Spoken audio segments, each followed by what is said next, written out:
This is your news source evening bulletin for today, Tuesday, the 13th day of April in the year 2021. I'm Gordon Mosley. Here's what we're tracking tonight. Former Minister of Public Health under the APNU-AFC government and the executive member of the PNC Reform, Dr. George Norton, was today charged with misconduct in public office. He was not required to enter a plea to the indictable charge and was granted bail in the sum of $400,000. Norton was handcuffed and placed in the holding area of the courthouse until the transaction for his bail was completed. The misconduct in public office charge related to the Ministry of Health's controversial rental of a drug bond in Sussex Street, Charlestown in 2016, while Norton was the Minister of Health. The charge followed an investigation conducted by the Special Organized Crime Unit of the Guyana Police Force. The police investigation was carried out on the advice of the Auditor General's office after that office completed its own probe of the government rental of the facility.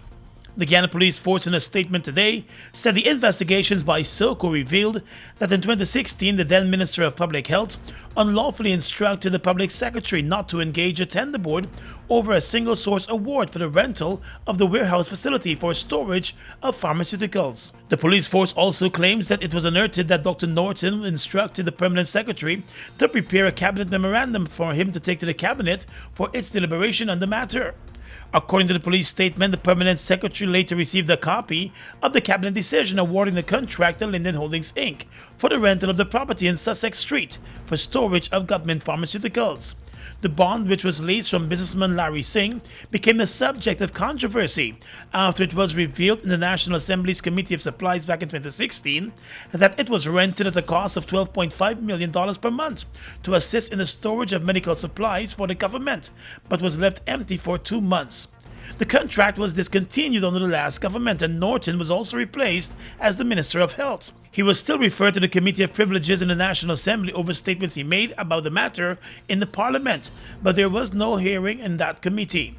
The PPP, while in opposition, had also filed private charges against Norton over the bond rental. But those charges didn't get too far as they were discontinued by the Director of Public Prosecutions in 2018. With the PPP now in government, the charges have resurfaced, but this time being filed by the police.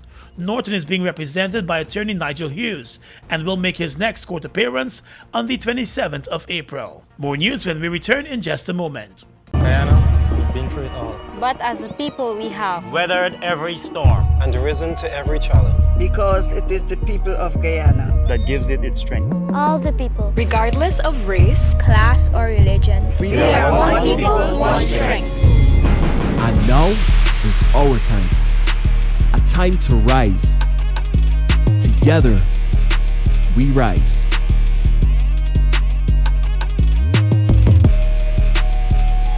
At Sosh Financial, we create strategies for strengthening business and personal finances while helping our clients to build sustainable wealth. Our financial and business consultancy services are uniquely tailored to ensure every client receives quality packages and optimal results.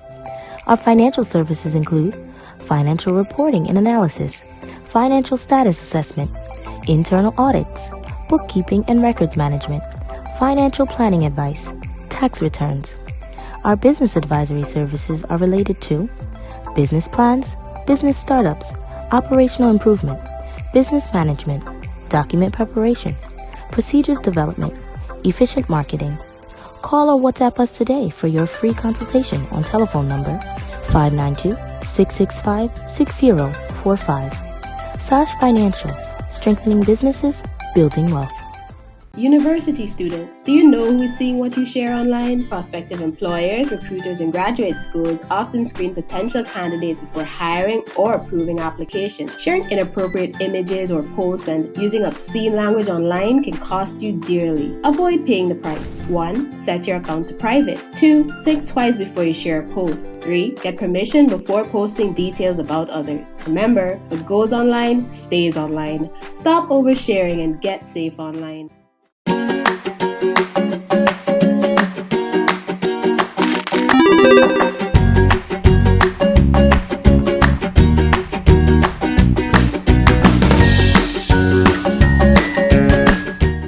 We are legions of men standing strong, but never too proud to stoop and help someone. We must send a clear signal to all.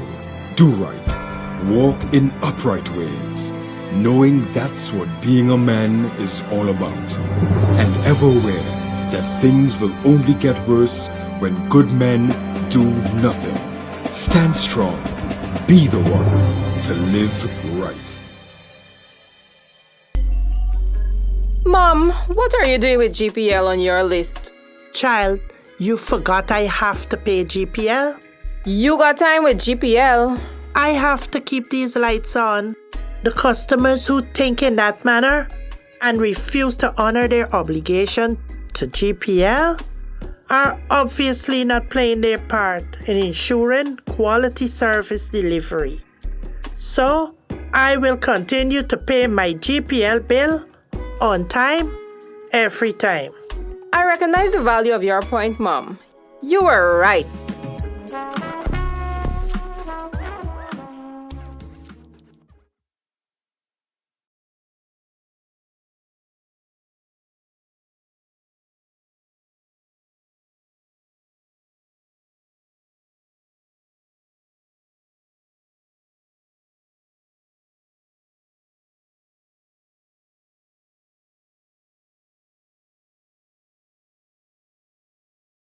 Welcome back. The Guyana Telephone and Telegraph Company has announced a major change to its top management with the appointment of a new chief executive officer who takes office from early May. GTT announced this morning that veteran telecommunications expert Damian Blackburn will be taking over as the new chief executive officer, while the outgoing CEO Justin Ned will be overlooking additional investments by the parent company in Guyana and other countries. The new CEO has over 2 decades of experience leading major mobile, internet and TV operations and technology startups in the competitive Caribbean and the Americas market. Blackburn most recently served as the CEO of Alive, a successful startup LTE network operator in the Bahamas. GTT said throughout his telecoms-focused career, he's also held CEO and key leadership positions at Digicel, Virgin Mobile, Vodafone Orange, and BT Group roles, in which he led successful strategic business and operational development activities across multiple jurisdictions. During a press conference today, the incoming CEO said his goal is to listen to the company's customers and work with GTT to make sure that they all deliver the country's vision of exceptional technology and service to meet current and future needs. Experience has been to always champion competition in all the markets that I've been in, starting with my experience in Virgin Mobile all those years ago, back initially in the UK and then in the US. As the competition challenger in that sense. Similarly in Bahamas, recently with Alive, I've been a key champion of competition. I believe that there's been here in Guyana healthy competition in the mobile space for quite a long time, and I look forward to bringing some of my experience around competing. I think competing always makes everybody better. The incoming CEO also said that he will be working to develop the services for the oil and gas sector, and he will use his early experience in the oil sector to guide his work in his new role at GTT. And I look forward to working with the oil and gas industry here very early in my time to understand their needs fully and make sure that GTT continues to deliver to that sector, because we do a lot. We do provide a lot of service to customers in that sector already, but to make sure that we're enhancing it, improving and keeping up with all of the developments, both from a telecommunications standpoint and also the systems that those companies use. The company has indicated that as Guyana's economy transitions and presents expanded opportunities for investment, growth and job creation, ATN has decided to create a new initiative under the leadership of current CEO Justin Ned. Ned served as CEO for the past 6 years and said he's pleased with the work he did at GTT as the CEO. Ned will be serving as a new Vice President of Strategic Programs for ATN, the parent company for GTT. His job will focus on cultivating additional ATN investments, including in Guyana. With the number of new coronavirus cases and deaths rising steadily in the country, President Irfan Ali has issued a call on citizens to act more responsibly and follow the guidelines provided by the Ministry of Health. Speaking to reporters yesterday, the president said citizens need to understand that the virus can only be managed if persons follow the guidelines which are in place. The people have the responsibility too. Guyanese have to understand this is not a joke. This is their lives they're playing with.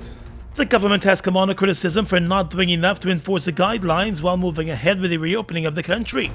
According to the president, the COVID-19 task force has increased its efforts to enforce the guidelines by carrying out more aggressive patrols aimed at persons breaching those guidelines. The only other thing now is to have the courts play a role in sentencing people, but we have really stepped up. The task force is doing a good job. They're out there every single night until 3, 4 in the morning. The president said Guyanese must understand the true value of their lives. And if you don't understand that your life has a value, then at least understand that your actions will impact other person's lives and appreciate the value that other people place to their lives. That is all. Guyanese, it is time for us to understand that sometimes we have to take responsibility. And this is a case and a scenario in which we have to exercise that responsibility. And President Ali said he's also disappointed at how some persons have been reacting to the efforts of the task force to arrest those persons found flouting the regulations. If you look at the army bus the other night, and you know, I see responsible people sharing this on social media as if it's some big joke. The reckless behavior in that bus, and people who I hold with great levels of responsibility and high levels of education, sharing it as if it's a joke. And he also noted that while the task force's work is commendable, it is also challenging. If the police tomorrow pick up 300 persons and take them to the station, then you have another problem. Because they will go there, overcrowd the stations, and you have more difficulties. So, at the end of the day, we have to act as a collective. We are behaving sometimes as if this pandemic doesn't exist. Guyana has recorded more than 11,000 confirmed cases of COVID-19 since the first case was recorded last year. The death toll stands at 258. In the past 2 weeks alone, more than 1,000 new cases were recorded. Two senior police ranks, Woman Superintendent of Police Lorraine Saul and Assistant Superintendent of Police Kurt Smith, were jointly charged yesterday with 2 counts of conspiracy to commit a felony. The charges stem from allegations of fraud. Saul was the officer in charge of the Brigdam Police Station Other Ranks Mess, while Smith was the officer in charge of the Finance Department of the police force.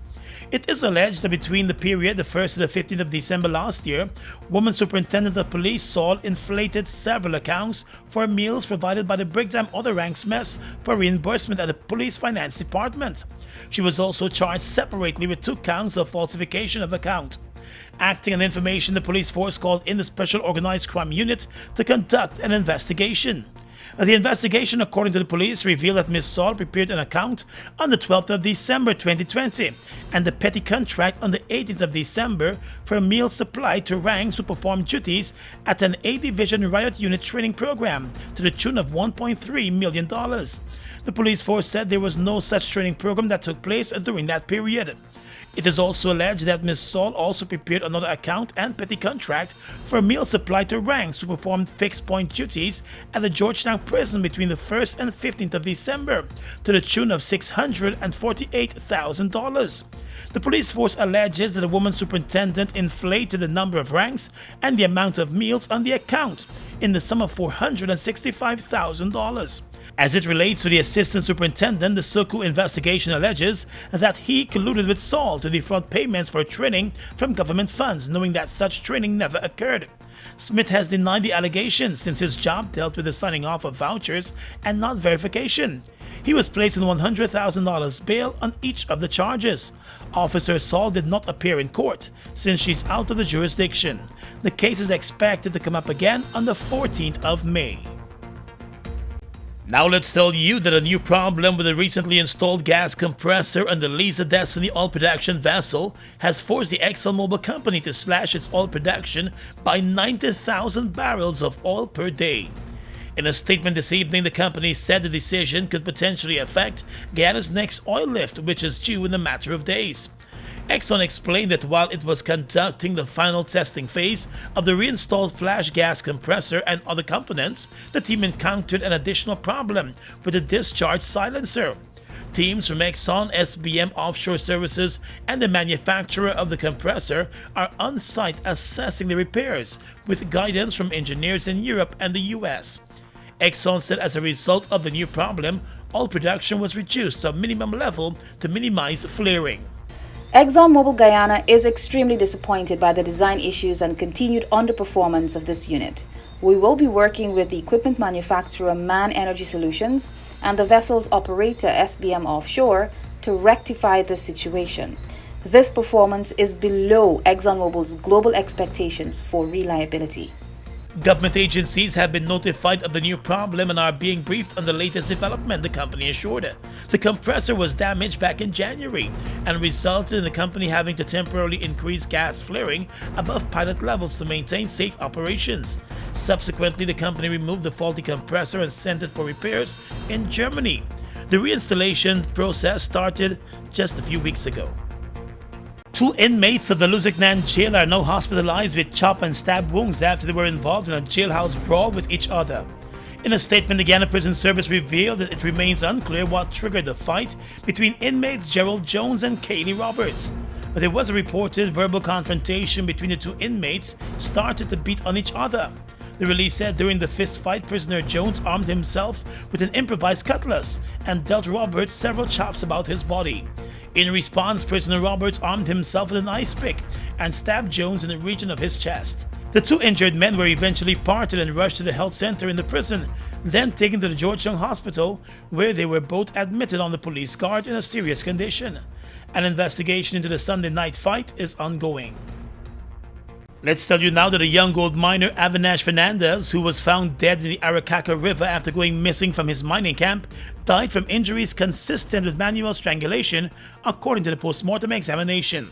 The body of the 20-year-old was found last Wednesday in the Arakaca River in Region 1.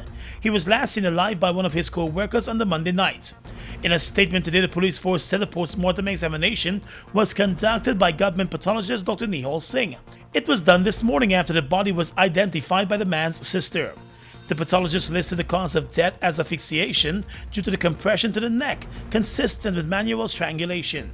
An initial examination of the body after it was found showed no visible marks of violence, according to the police, but the decision was still taken to have the post-mortem examination conducted. The body has now been handed over to the family for funeral arrangements.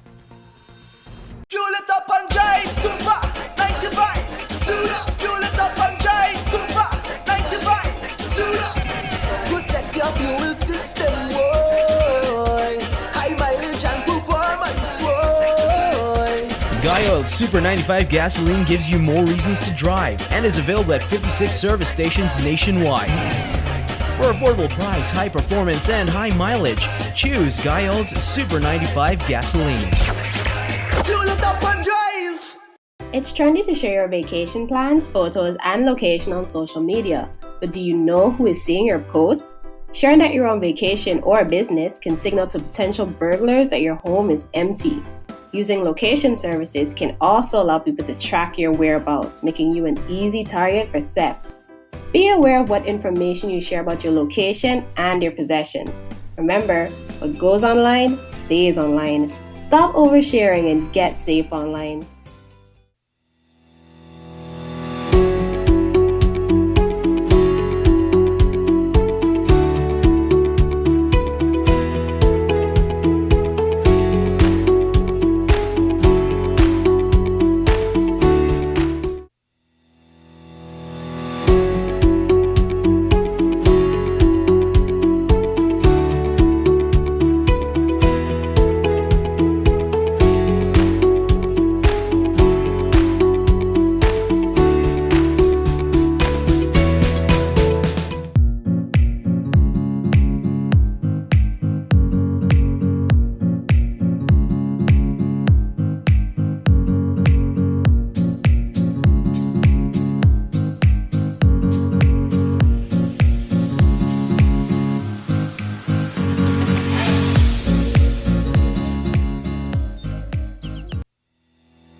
Across the region tonight, leaders of the volcano-ravaged St. Vincent said Tuesday that water is running short as heavy ash contaminates supplies, and they estimated that the eastern Caribbean island will need hundreds of millions of dollars to recover from the eruption of the Sophia volcano.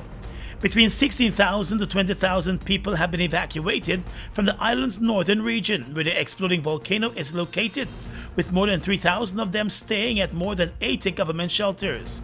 But no casualties have been reported since the first big blast from the volcano early last Friday. The Prime Minister, Dr. Ralph Gonzalez, said some people have refused to leave the communities closest to the volcano. He has urged them to evacuate. The Prime Minister estimated that the country will need hundreds of millions of dollars to recover from the eruption, but did not give any details. Falling ash and pyroclastic flows have destroyed crops and contaminated water reservoirs in the island. In neighboring Brazil, the number of COVID-19 patients under the age of 40 in intensive care in the country surpassed all the groups last month, a researcher has revealed. That research came amid a deadly surge driven partly by a new coronavirus variant. The number of people aged 39 or younger in the intensive care units with COVID-19 in March rose sharply to more than 11,000, or 52.2% of the total, said the Brazilian ICU project.